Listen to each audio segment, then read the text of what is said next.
Welcome to week 10, Steam setup. Congratulations. If you've made it this far and you've done all the tasks that are required, then you know, congratulations. Like really, like it's a difficult thing to publish a game, to finish a game. And by this point, I imagine you're already feeling that. I imagine you've had to put in a lot of work, a lot and a lot and a lot of work. I imagine you've experienced a lot of troubles. Maybe you have, maybe you haven't, but I know that I usually do. You've probably had to make some difficult choices. You've probably strained your brain a little bit. It's probably been a bit of a gauntlet. You probably, feel a bit tired and but like if you've made it this far, then honestly, like hats off, because this is, I think we've done the hardest part by this point. If you've got a playable build by the end of this week, or by the end of last week, sorry, that you're happy with and ready to publish to Steam, that captures the essence of that emotion that you wanted to capture, that we explored at the start. And and obviously it might not be perfect. You might have bugs, and you might have wanted to do more, and you're probably not happy with a lot of it, and all of those feelings are normal. But you've made a game, and I think that's a thing that a lot of people can't say. A lot of people in game development, they spend a lot of time doing prototypes, they abandon a lot of projects, and a lot of them never actually get finished. And a lot of people never make games of their own either. They might work for years and years and years making games for somebody else, but never actually make a game of their own. And so, it's a difficult thing. It's a courageous thing. It takes courage. It takes discipline. It takes emotional labor. It takes like the emotional struggle, the mental struggle. It takes a lot of mental work, a lot of cognitive work, and difficult decisions. And by this point, if you've done it, then congratulations. It's really, really, really great. And I hope this course has helped, but we're not done yet. So and I'm excited to see your projects as well. So please do take those exercises to heart and show us your project, because that would be really awesome to see. So I've got this picture of this king here handing the heart to the queen, and this is sort of a little bit what it's like to publish the game. It's like you're tearing out a piece of your heart and you're handing it to the world. But anyway, so to recap, we're going to be talking about the Steam setup this week. So last week we finished and packaged the final build of our game. Congratulations, as I already said. Sure, there are probably bugs, but we're almost there. This week we're going to try and get some trusted people playing the game. So you want to send the game to some people who might want to play it, or see if you can organize a playtest with somebody that you trust. And in the meantime, while people are doing that, we're going to try and set up our Steam store page. So just before we do the store page, I just want to have this little caveat about like not worrying too much about it, because now we're getting to the point of publishing. This is like prime time for all those doubts that we talked about in, I think it was like week 4 or week 5, where we talked about the pitfalls. We talked about fear of like paralysis, fear of opinions of other people, self-doubt, wondering if your project is actually like worth it or not. And I talked about fatigue, and how fatigue and a lot of work on a project can cause you to have feelings of self-doubt. We talked a little bit about grief as well. It's completely normal and natural to feel grief now that you're finishing your projects, because it never ends up how you thought it was going to end up. And that can be, that's not because something has gone wrong. I think that's a very important thing to understand, is that all of the visioning and things that we did at the start, the vision boards and all of that, they paint a picture of it, and we can do brainstorming and things, and we have these initial ideas of what it is that we want to create, but it never goes the way that we expect. And I think that's the beauty of it, because your game, at the end of the day, it's a living thing, and it's a cooperative like dance in a way. It's not just, making a game isn't just about you asserting your ideas into the computer and sort of just forcing it to be what you want it to be. It's actually a cooperative process where it's like you have an idea which sort of exists as a separate thing to you, and then you sort of develop it on it, and then it gives you back ideas, and then you develop more on it, and then it gives you more ideas, and then you have this, it's like a conversation almost. And so, as you've probably noticed, it's normal and natural for your project to meander all over the place. It's natural for it to change. And it's natural as it gets close to completion to feel all kinds of crazy emotions about, things like grief, where it's like you had this vision, but it didn't quite turn out that way. But while it wasn't what you thought it was, you got something completely different that you never could have predicted at the start. And so it's just important to remember that. It's important to remember that it changes, and though it's not necessarily what you envisioned, it's like you got something better, which is something real, right? That's the most important thing, is that it ended up real. You got something done. And so when it comes to publishing, just be conscious of all those thoughts that come to your mind. It's like, now that we've spent 4 weeks on it, are you wondering to yourself, are you wondering, is it good enough? Am I finished with it? Am I ready to publish it? Because maybe you're not. Like, maybe you do want to spend more time on it, and that's okay. That's part of readjusting your plans, and it's part of the learning experience. Like I said at the start, it's good to talk about scope creep, and it's good to talk about pitfalls and milestones and tech debt and performance and all of these things, but you don't actually know until you try to make a game. And now that we're at week 10, you know more than you did when you started. And so that's where confidence comes from, because now you've got some experience. And so, maybe you want to finish this project up by the end of this course, or maybe you want to extend it longer.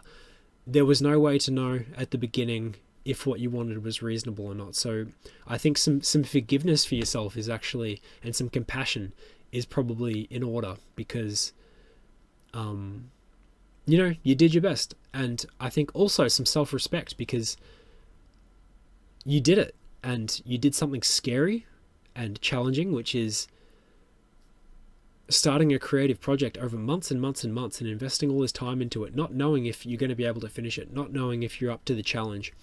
And here you are watching this at week 10, and that's something to be proud of. And so have some respect for yourself for that. But anyway, so success or fail, to me, like that's not the point. Like, I've got this funny picture here of the Buddha. He's sitting, and then we've got the bald eagle and just money raining from the sky.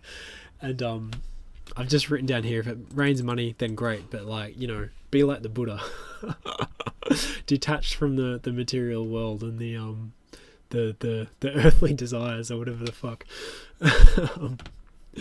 And it is hard to be like that, because obviously you have invested a lot of time into this, and if it doesn't make sales, that's an artistic injury, and that can hurt. But also, I'm here to tell you that success or fail, to me that doesn't matter. What's important to me is the fact that you pursued something that was meaningful to you, that you were honest with yourself about what you wanted to create, and then you had the courage to act on that and then see it through to the end. So if you've done that, then you're a success to me. So you've made a game that's true to you, and that's what makes you an artist and a game developer. So I want to really cement that point. So anyway, now that we've got that out of the way, let's talk about publishing. So this week, I've got 2 pages of checklists, which I need you to finish by the end of this week. The first one, this is about completing your Steam page. So you're obviously going to have to buy an app ID. If you didn't do that in the first week, you need to do that.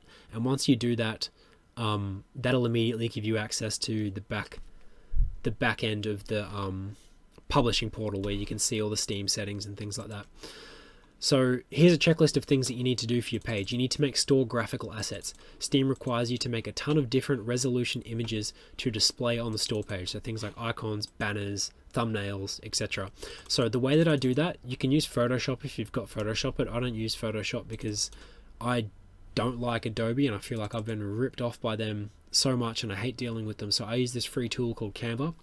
And basically, if you open up Canva, you can create a project of any size resolution that you want, so you can just make one for each of the different resolutions that are requested by Steam, and then just do graphical assets. So take screenshots of your game, find a font that you like, and put little headings and things.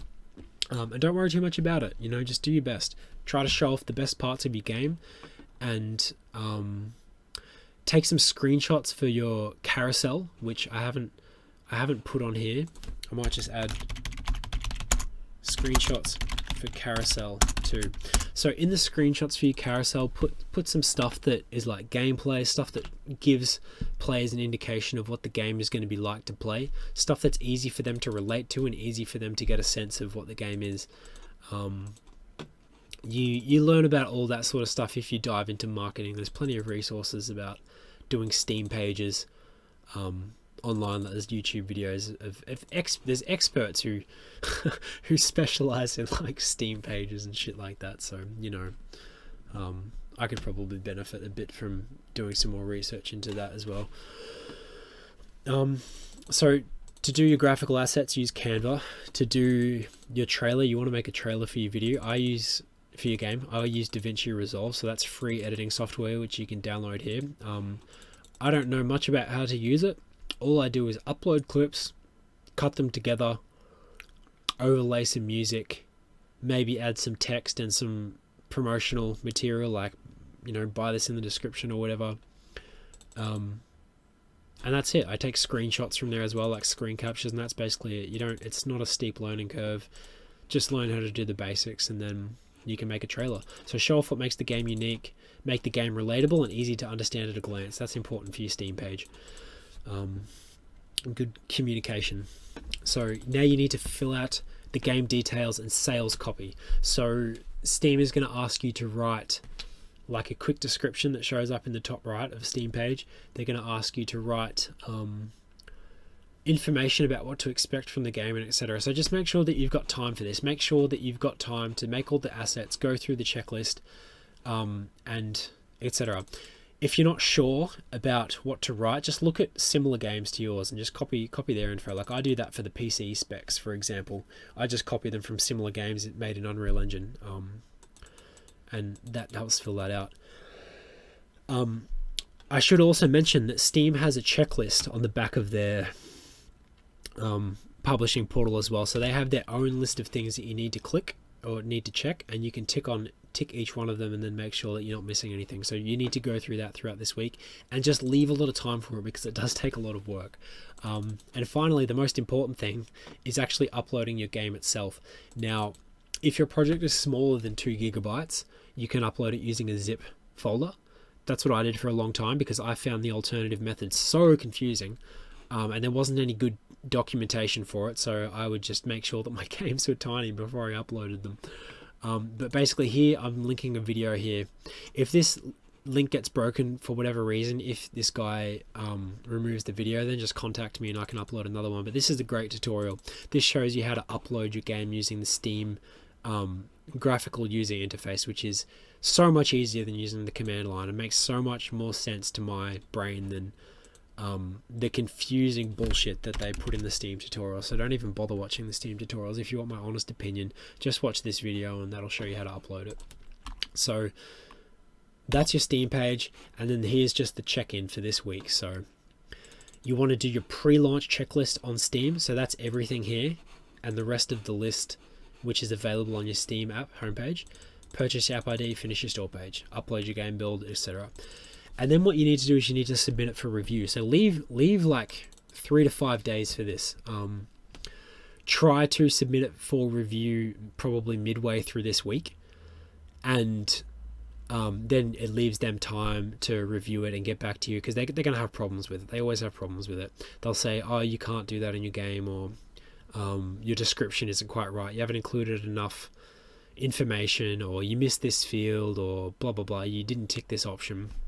So do that early and submit it, and then let them get back to you. And then if you've got questions, you can ask them as well. Say, I don't know what you mean by this, what do I need to do here, etc.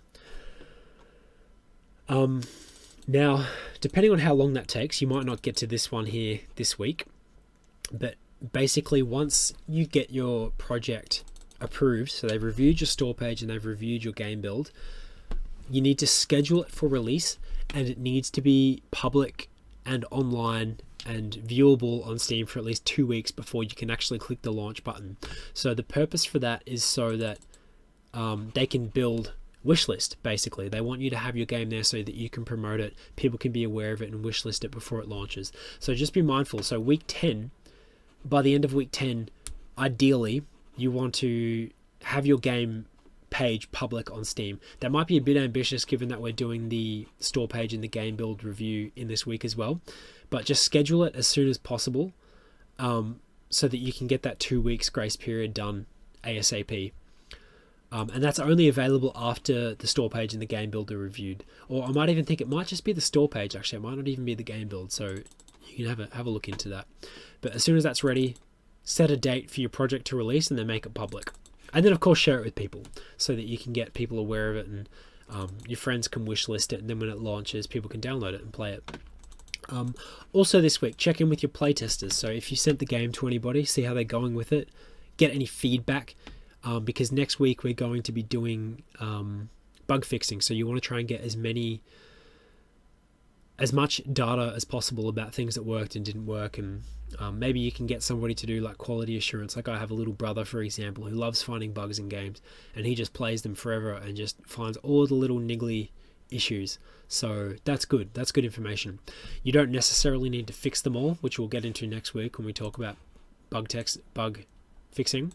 But yeah, check in. And then just the final point, this is completely optional depending on what you want to do. You can schedule an appointment with an accountant who can help you organize your finances as well. So when your games start to sell on Steam, they take a 30% cut immediately before you get your money. And then obviously the income that comes in will be business income, which then you'll need to pay tax on, depending on like your company or your country or whatever. And so if you schedule an appointment with an accountant, they can help you get set up with like a business account or whatever, and answer any questions that you've got about how to pay taxes, or the types of things that you might be able to like expense. For example, like you can expense the cost for the app ID so that you don't have to pay tax on that, and etc. It's a good thing to do, just to save that headache of like figuring that shit out for yourself. So that's just something to think about. Maybe making money isn't even your goal. Maybe you're going to put your game up for free, so in that case, like, you don't have to worry about it. Or alternatively, you can just see how the game actually goes and see if it makes any money, and then you can schedule the appointment with the accountant once it starts to make some money, or when tax time's coming up. There's also the other thing of you need to pay royalties to Steam once you earn not Steam, to Epic Games, once you earn like $1 million or $100,000 of revenue or something like that. I can't remember how much it is, but just something to keep in mind, just in case. So that's it for the week 10 check-in. Congratulations again on making it this far. See how you go with all this stuff, and then next week we're going to dive into bug fixing, and we're going to polish the game up for good. So see you next week.